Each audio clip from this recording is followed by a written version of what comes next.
ఈ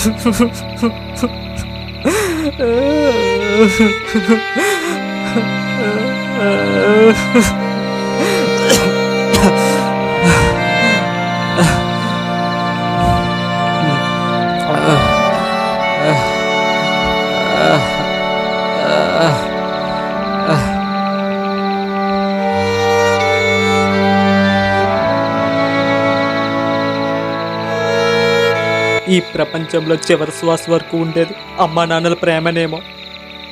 నా దురదృష్టానికి అది ఎలాగనో లేదు. పరిచయమైన కొద్ది రోజుల్లోనే నువ్వు నాపై చూపించే కేరింగ్కి మా అమ్మా నాన్నలు గుర్తొచ్చారు. కానీ నువ్వు నా ప్రేమను వేరేలా అర్థం చేసుకున్నావు. ఒక మనిషిపై పెంచుకునే ప్రేమకి చావు వరకు వెళ్తామా? ఇక్కడికి వచ్చేదాకా నాకు కూడా అర్థం కాలేదు. Miss you Hanu.